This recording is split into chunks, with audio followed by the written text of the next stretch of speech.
I'm Scott Allen Miller. It's the 30th of September, 2022. It is Friday, and this is my vlog of daily life in Laborio, Leon, Nicaragua. I have a jaunty cap on, and we are off for a walk around Laborio. I am coming past the Iglesia Laborio right now as I say this, and while I'm recording this in the future today, while I'm recording, it's gorgeous out. Today it was a big storm day. We had unbelievable amounts of rain coming in. We had so much rain that the entire front salon in our home here, we have a colonial in Laborio, was totally underwater, all from rain blowing in off the street, not from overflowing like it was last week. So that was interesting. That's the first time that we had a storm that actually filled the living room from like blowing in the windows and stuff. Very surprising. So we didn't want to go anywhere later in the day. But so work today went much better. I have been having kind of a rough week or two, and today really was a lot of improvement, I think, and I'm feeling much better today and got some video stuff done. And it was just a better day, and I'm looking forward to the weekend. Planning on spending a lot of time with the kids this weekend, and it's gonna be a good weekend. So today, not too much to report. It was really just a work day, but that was good. I needed a work day with time to catch up on things. And then this evening, I had been planning originally that I was going to watch the Rings of Power on Amazon Prime, because I've been binging that and they come out every Friday. So I was ready for the next episode. I was looking forward to that. But Luciana said today, I think I want to watch Stranger Things. And I'm like, whoa, what? Are you seriously? Like, this is probably why I'm feeling better. I'm like, you want to watch Stranger Things? I've been wanting to watch Stranger Things with her. And it took some convincing, because she hates trying to watch things with me or with Liesel, because Liesel will just constantly decide she has to go wash her hands or use the bathroom or get something from the kitchen and disappear for 30 minutes. And because she just stands and really slowly does these things. And so it's really a problem when you're trying to do things with her. It's a constant problem that we have. By the way, I'm not actually sure I've walked up this street with you guys before. I'm just east of the Iglesia, heading north at this point. I had just gone east past it on 4th. I'm now heading up towards 2nd at the top. Once I get just a couple more houses, will be where I walk all the time. But I'm never quite sure I've come through this one. Anywho, so she's always frustrated with Liesel, and she hates that with me. I can never schedule it, because it's like, oh, we'll do it tonight, and then I get stuck working, and then it's super late, and then we don't get to do it, and she just never gets to watch the thing she wants to watch. So it took a bit of convincing, and pretty much we're not waiting for Liesel, and I'm putting in a lot of effort to make sure I am there to start the show, and she has to keep it going when I walk the dogs and stuff, because that's one of the things, is the dogs need walked every 30 minutes. If I have to watch the show, it takes hours and hours and hours to get through a single episode, because I'm constantly having to completely stop and go walk for 20 minutes. It's rough.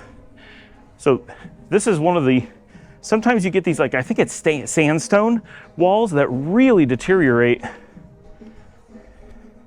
You find them from time to time. Anyway, and so I'm very excited, because I've been wanting to watch Stranger Things with her for a long time. Liesel and I have done Stranger Things already together. This is Luciana and my time to do it. So that's very cool. That's a fun thing going on today. So because of that, I skipped watching the Rings of Power. I'm going to head over the street, but I got to pause it because there's a little bit too much noise, and I'm not sure I can filter it out on the video.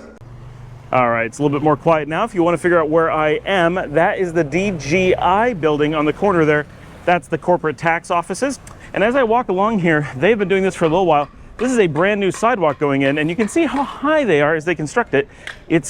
Sidewalks here are so different than other places that it's a unique thing. And I want to talk about sidewalks sometime soon. There's going to be an episode talking about that sometime in the not too distant future. This building that I'm going by, I have no idea what it is. They're constantly doing like construction, and there's like dirt and stuff, and when you walk by the front, it just looks like a normal house. But if you ever get a glimpse into it, it looks like a university building, and it could be. There are secret university buildings all through the city, and so sometimes you're going by this old colonial building, like that looks like nothing, and you see inside, and there's like glass and courtyards and security guards and all kinds of stuff, and it's like, oh, this is like a real business or school or government or who knows what. It can be pretty interesting. And this is the children's park. I've been up here before, but just to give a feel. So what I want to do is I'm going to go up to First, which is right here, and I'm going to take you down First, just so you get a look at that part of La Barrio, because we very rarely do this. This is the corner of La Barrio and El Centro. Let's give you guys, this is the church. You can show from the front. This is San Juan Church and Antojados, which I never really go to, but Dominica and April like to go there to see Roberto Reyes playing, because he plays there pretty often. Not a lot of food, I don't think. Like, it's mostly just a place for drinks, so I don't normally have a lot of time to go out for that. So speaking of food, so this evening, on Friday evening, the kids and I had enough time to plan ahead, and we decided to get pani paz, which we had tried the other day, but they had closed last night, I think. And so I ordered on Ugo and had pani paz delivered in the pouring rain, which sucks to be the motorcycle delivery guys who have to put up with that. But I'm sure they get a lot of work when it's raining, so it's a good time to be working. This is a really beautiful part of La Barrio. A lot of the really big houses, this is the older part, I'm pretty sure, because it's right against El Centro, and the sun is pretty low, so I get kind of blinded out here at times. But I'm doing some of these walks because I want to see what's available and show you guys around, of course. But there's so many people are interested in finding houses that are listed, and the only way to find them is to walk. So I'm trying to walk streets and stuff that will make sense. Now this is the university residence. I just want to show this. Like, I actually didn't know this was here, but it's in La Barrio, and you can see there's a big courtyard, and it's like dorms for the university right in the heart of the city. It's pretty cool. So we got pani paz. The kids love getting their smoked salmon sandwiches, and they were delicious as always. Speaking of smoked salmon, Dominica has informed me that she's discovered not a cafe, but a coffee shop and bakery in Managua that has, she says, the best smoked salmon eggs Benedict that she's like ever had. And now I say discovered because I've been saying I wanted to go there for a long time. It's not a place that she came up with out of nowhere. I keep seeing it being like, we should go there, but never get a chance to. So she said that it's really, really fantastic, and it's something like the Scandinavian. It's not quite its name, Scandinavio Cafe, something like that, in Los Robles. Now, I got to get across the street here. This is a spot I come up to all the time, both on foot and on the show. But I'm across. I've not seen any houses for sale in the little bit that we've done so far. So we had a really nice night hanging out together and watching the shows. We probably watched until about 3 o'clock in the morning, and Luciana's liking it. She definitely picks it apart and does not tolerate any of the weirdness and any spot where there's like poor writing or they haven't really thought it through. She's kind of like, what the heck? Why is it like this? Not okay. But overall, she's enjoying the story and the actors and characters and all that. So that is a lot of fun. It has been a really busy week. Okay, so I'm just gonna turn the camera a little bit and slowly. So this restaurant right here, and you can find it on the map really easy. This is Mi Casita, which it feels like in this part of town, right? Because this is La Barrio, which is not very busy. I say as there's lots of traffic, but I'm at kind of rush hour right now. This is actually a really large restaurant. It goes way back and it's quite popular, and it can get packed at night, like really, really busy. And it's a beautiful location with this gorgeous house attached to it. I'm pretty sure that they own the house too, but probably use it as a house. Nice location if you're looking to go out in La Barrio. It's a very casual place. It's place to get beers but with good food and often with live music and stuff. So it's a nice spot for that. So this week, there's just been a lot going on and a lot of going to look at houses. I'm going to be looking at more houses tomorrow. So if you're on the show paying attention, that I will be doing a house tour in the morning in La Barrio, the corner house that people have expressed an interest in. Now, the specific house is, to the best of my knowledge, no longer available. Someone already is in the process of wrapping it up, but I want to show the house and talk about it and give you guys some information. Now I'm going to show these signs. Sometimes this one's really clear, right? Se vende huevos. They are selling eggs, but so often what you see on a house that's available is just says se vende. And if you don't know enough Spanish, that one's pretty clear. They'll say se vende and have more information, and you'll be like, oh, this is for sale. No. They're selling a thing, right? Like eggs or milk or cheese or just whatever. So there's actually a hostel here that I know nothing about. Sorry for the constant spins. I know that's awful. La Tortuga Boluda. I've like seen it, but like forget that it exists. Never heard of anybody going there. It's amazing how many hostels exist throughout the city. And I mean, a lot of them are surviving, but they have to be surviving just barely. Because I've never seen anyone go there. I've never heard of anyone going to them. And they don't participate in anything like activities on the beach. Now the big ones, Via Via, Bigfoot, those, the Volcano, we know that they have a lot of guests and things going on, but these little tiny ones, especially the ones that are out of El Centro and just hanging out in the barrios, it's like, interesting, who's deciding to go to a hostel in a barrio? And I think some of them are weirds, because some of them are like clearly meant for tourists, and those I just don't get. I mean, I would recommend it. It seems like a great idea. Nice quiet place, stay in a barrio, come out, and it's, you know, super safe and cheap, and you can explore the area and get an authentic feel. Like, yeah, that's cool, but I don't represent a very large portion of the population. I don't think that works very well from a business perspective. So I'm always a little bit surprised. Now, I do know that to some degree, a large number of them are simply used by the locals because they're gonna come stay and visit family that's in La Barrio or whatever. And so you wanna stay close to them. You don't wanna stay in El Centro because obviously the cost in El Centro is much higher. And if you're not going to El Centro, then it's super inconvenient to have to go into the busy part of the expensive city rather than staying close to whatever you want to do. And you don't want to take taxis, you don't have a car or whatever, you're coming in on public transportation. So I get why you might have these hostels focused on the locals, but the ones that do anything to attract tourists just really surprise me. So this is the Veterinaria La Fe. You always see me go this way, never this way on this road. That gives you a landmark of where I am.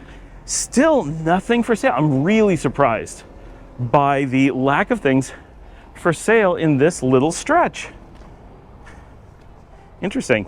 That's why it's so hard to find what you want. There just isn't that much on the market right now. Of course, a lot of things would be for sale, but the market's very bad. So a lot of people have taken things either off the market or just given up, or they never bother to put it on because they know all their neighbors are for sale. This is a friend of mine's house right here, by the way.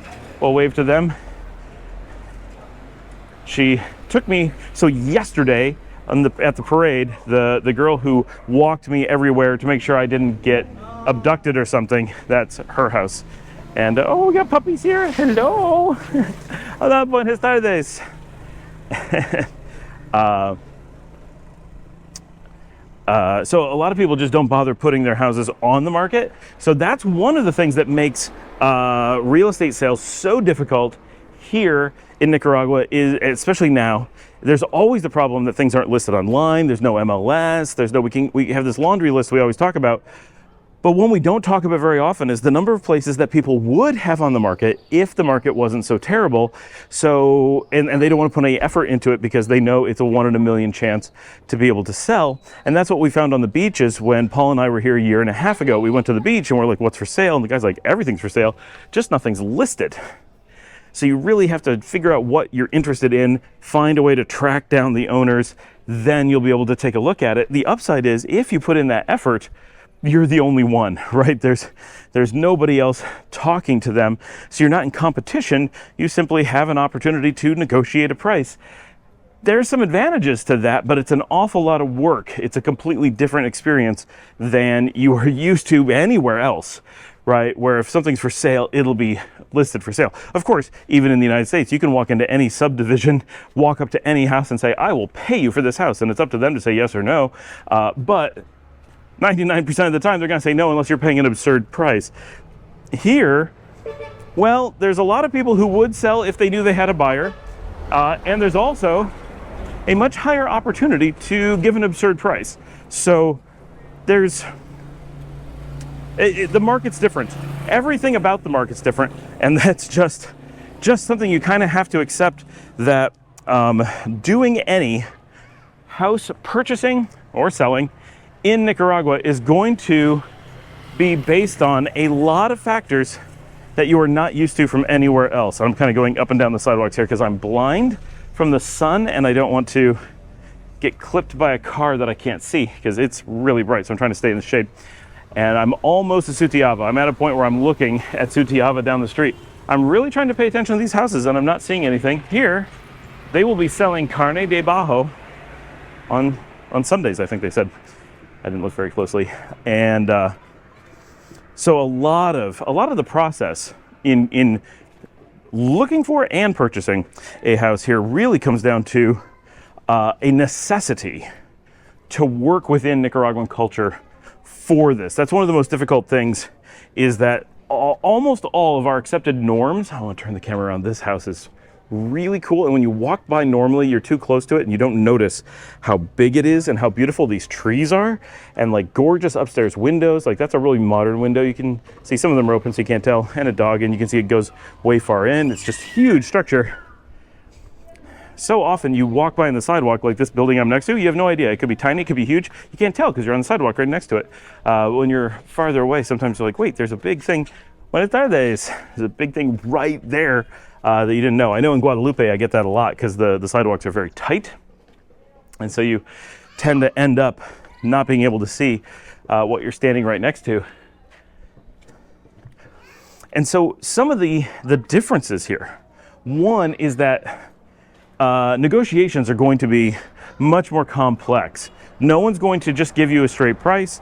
It's always going to be, here's the asking price, and it's always expected that there's going to be a negotiation. You can't be like, give me your best price and hope that, nope, it's not going to work that way. No one's going to even understand the concept of the best price.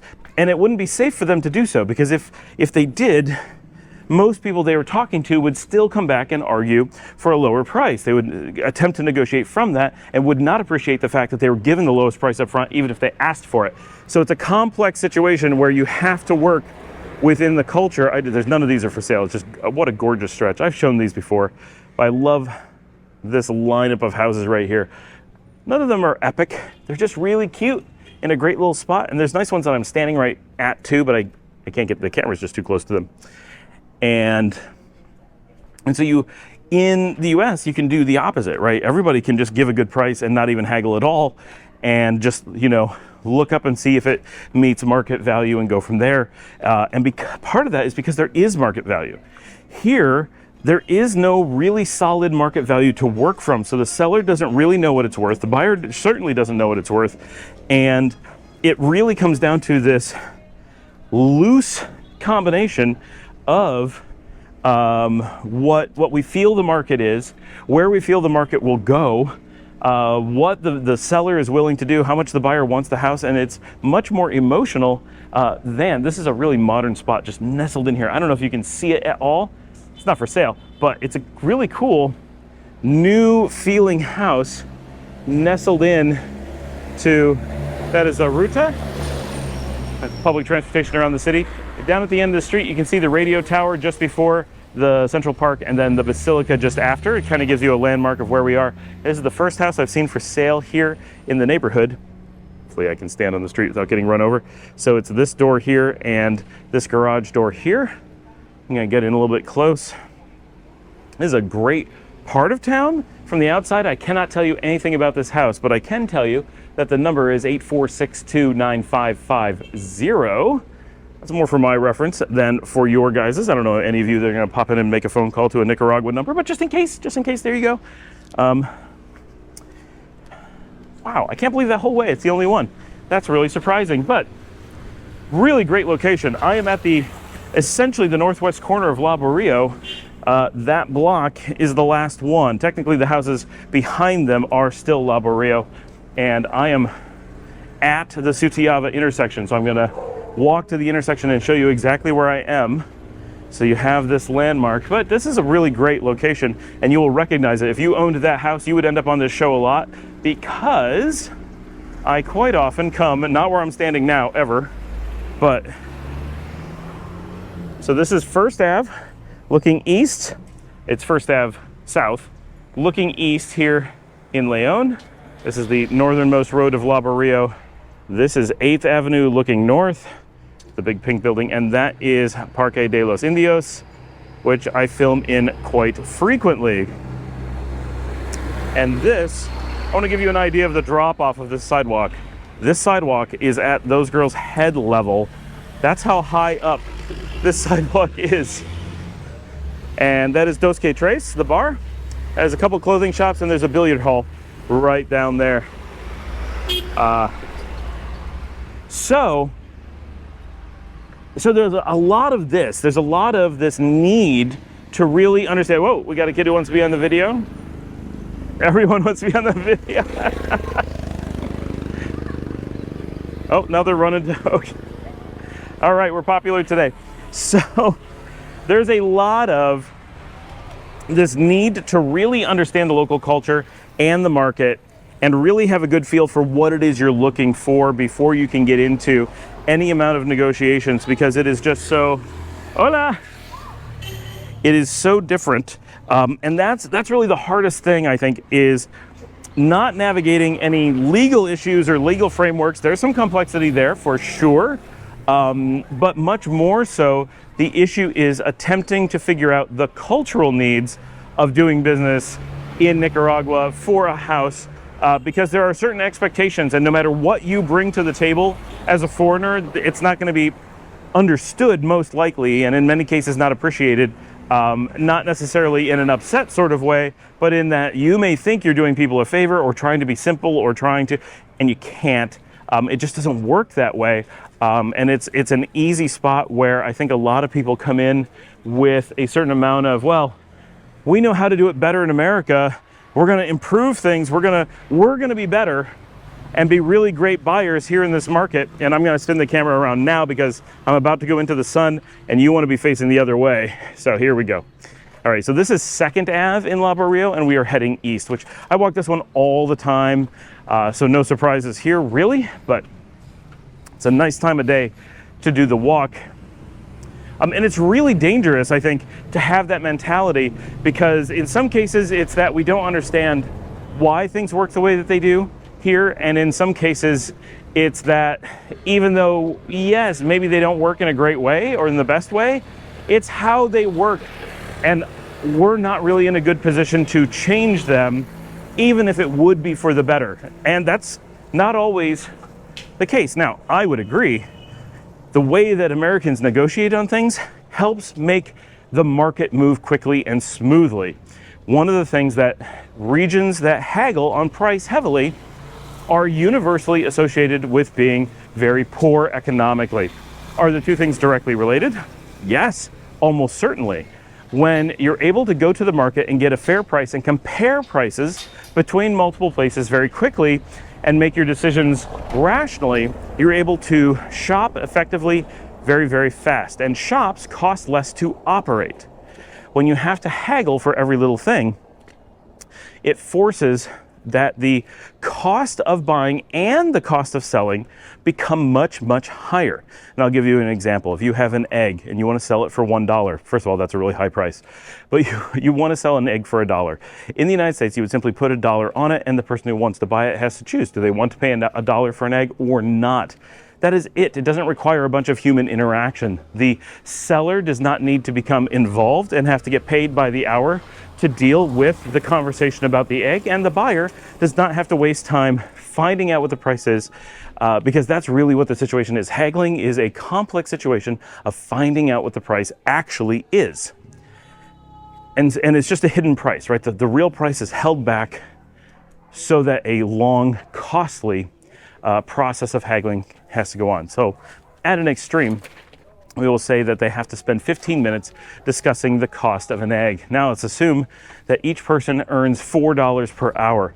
That means that the seller spent $1 of their effort to set the price of the egg, not including any work that they had to do to put the egg in the store in the first place.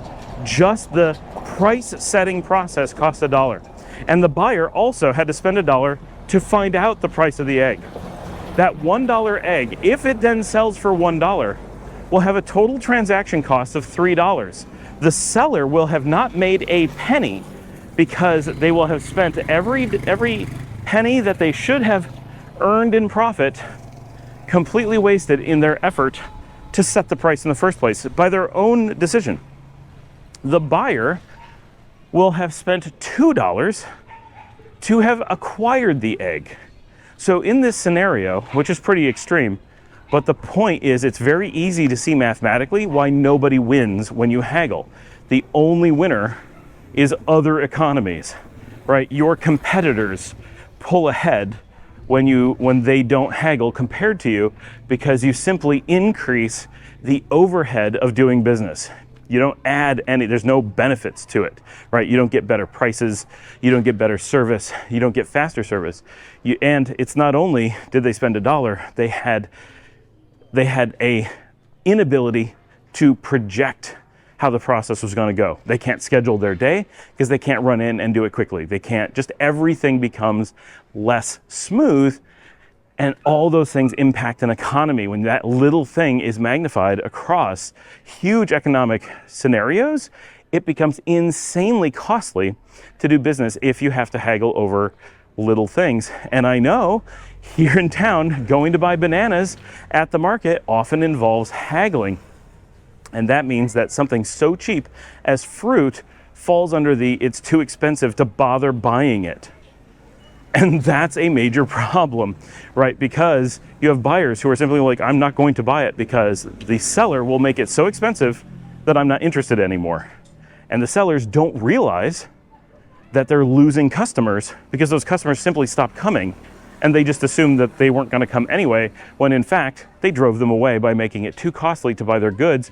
They don't think of it as being too costly because they're only thinking of the price they eventually set on the item and not how much it actually costs to purchase it.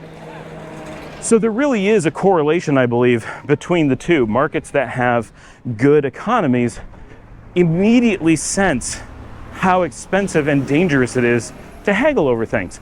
But you cannot change that fact by being upset about it or not wanting to do it. Just as an example of one thing in the culture that is never going to change from, until the entire economy changes and people are like, wait, my time is valuable, I can't be haggling.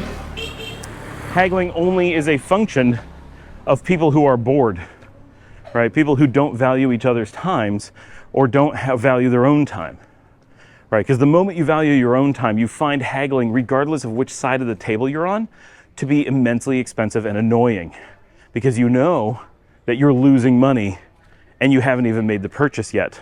You're losing money to determine if you want to make the purchase, and that's a dangerous spot to lose the money. So things like that, you have to accept that when you come to a market like Nicaragua or to Morocco, right, that you are going to be in a haggle economy. And if you're not okay with that, you need to rethink whether you're going to be happy in a situation like this. And really, as a person who truly hates haggling, I hate it that it wastes my time, but I also hate that it destroys the lives of the people in a country that I love without them even knowing that they're destroying their own lives, because they're making so much of the potential economic gains, that so much work is being done and completely lost. All the value of all the work being done in those scenarios evaporates. And that's a sad thing. That's all time that people could be enjoying with their families, time that they could be doing something that actually makes money, time that could be put into the arts or sleeping, whatever, things that are far more valuable than working for no purpose. And that's really what haggling is, a way to generate work without value. But as much as I hate it, it is not an issue to the point, there's Charlie sleeping on the corner. He is the silliest dog and so good at navigating traffic. I have never seen any dog so good at getting around traffic, and yet he's always in the road. He's a nut and comes out and sees me all the time. And so this key, I think he's actually in the water because it's cool, but it's not that warm out here. This really big key to understanding being in a place like Nicaragua is that you have to accept that this is how it's going to work. You have to internalize, okay, there's going to be things. I cannot change the process. I must work within the norms of the processes of the country. That's just how it is. No ifs, ands, or buts. There's no way that you're going to change it, and you have to accept, okay, so I just have to learn what these things are like. For example, I do not have a monthly cell phone plan. That sounds like the dumbest thing to me. I want auto pay. I want all these features. I'll pay extra for it. I want it to be simple. It's not really how it works. You're going to prepay. You're going to have to re-up every week, and you get used to it, and it's not that big of a deal. And by accepting that that's how my phone is going to work, I'm happy. But if I decide to fight it, if I decide to be thinking of it in terms of, no, we should do it, I want it to, I'm the customer, we need to do it the way that I want, it's not going to work. If you were all the customers, sure, that would change things. But when all the other people are fine with the system, when they're like, no, what's wrong with this? You have to live with that. And we talk about that from a living here perspective, but the same thing goes for business. So many people, when I talk to them about, they're like, oh, I want to start a business here, and that's great, come start a business. But they will start with I'm going to offer something that they don't know they want, right? I'm going to, whatever, a driving range. I've never had anyone say this, I don't think. I'm going to open a driving range in Nicaragua. And it's like, okay, because, I've kicked the idea around just because it's people sit around and spitball. Why is a driving range a dumb idea? Well, people say, well, it's probably a good idea because, Nicaragua has this massively exploding middle class who's looking for interesting things to do. Driving ranges are really popular in the US. Think about Topgolf. What a great idea. Replicate something like that on a smaller scale. It'll be really popular. Okay. Well, the first thing is in the United States, golf is really popular. In Nicaragua, it all but doesn't exist. Most people don't know anything about it. No one has golf clubs. No one has a golf course to go play on.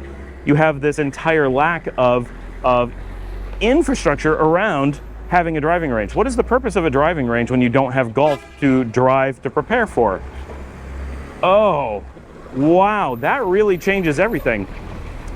So there's no driving ranges, there's no golf, there's nothing like this. General rule, if you're going to open the first of anything, be prepared that you're going to fail. That's not a guarantee, but chances are, unless there are locals who wanted to open that thing but couldn't figure out how to do it, and you're bringing some expertise to be able to do it when otherwise they couldn't, if it was an idea that would make sense, someone would have tried it. Maybe not with as much money as you have, maybe not in the place you want to do it, maybe you have more experience with it because it's something you're used to. But to be the first in any new thing, it's very, very unlikely to have any chance of making it because you, as a foreigner, do not have any realistic opportunity to guide and educate the market into here's why you want to do this thing, right? Oh, you should play American football. You should play golf. You should whatever, foreign activity, you should do that and then spend money at my business based around that thing. That's a losing proposition. Feel free to try it, but this is my warning to you. It's a fundamentally bad business approach, and it's part of the same thing. There's a push to feel like these things are successful in where we're coming from, so they'll likely be successful here, and people here just haven't thought of it. That, in theory, right, it is possible for such a thing to be true, is very unlikely. People here are aware of all those things. They've seen it on TV. They know what a driving range is. They don't know why they would want to do it. They understand already why Americans want to do it. It would be really easy for a Nicaraguan to open a driving range. Maybe not any Nicaraguan, but there are Nicaraguans who have beautiful spots already and they could just put in a driving range for cheap. They're not doing it for a reason, right? And they know a whole bunch of things that you don't know. So think about that. Basically, the market is telling you that thousands of people have already done this market research and declined the idea that you're coming in from a foreign country and bringing that idea to the table. You should consider how many people have already probably thought of it and said, nope, bad idea, not going to do it. For you to do it, you don't have the ability to do that market research outside of, did anyone else do it? Would they have had a chance to know about it? Yes, okay, almost certainly a bad idea. Now, of course, if it's your passion and you don't care about making money, it's all different. If you're doing it for expats and you're sure that the expats want something and no one's offered it, long shot, but possible. But if you're doing it for the local market, really consider that teaching people to do a new activity on top of a new business is very, very risky. And that mindset, right, that we're bringing something and people will change for us, it's not an effective mindset. I understand where it comes from. We all have that feeling as expats, but trust me, going against the grain of a culture, imagine people doing the same thing to the US, it would be ineffectual, right? If you came to the US and brought a Nicaragua breakfast place, and if you did that, you would actually have this opportunity, or a campestre is a better example, right? A really popular thing here, chances are in the United States, you would never make it long enough to explain to enough people what you were trying to do to ever get enough customers before you went out of business, right? It's not that it's a bad idea. It's not that no one would ever appreciate it. It's that no one knows what it is. No one knows why they would go. And as someone who's worked in IT, any industry where you have to teach your customers what you do and then teach them why they would care about what you do and then convince them to be your customers is really, really hard. Normally when people do business, they're doing so under the guise of, people already know what I do, people know why they want it, I just have to convince them to use me instead of someone else. That is a totally different game and not at all what you would be doing here, and that's why it's so hard. Anyway, thanks for joining me. Like and subscribe, comments below. That was my chill Friday, and we're doing that house tour tomorrow, so definitely watch tomorrow. That's gonna be a good one, and I hope you like. We did some pricing yesterday on rentals, and we'll have some info on pricing. We did, even before that, we had pricing on some of the houses for sale around here, and we'll be getting more into that as we go. Thanks for joining me. I will see all of you tomorrow.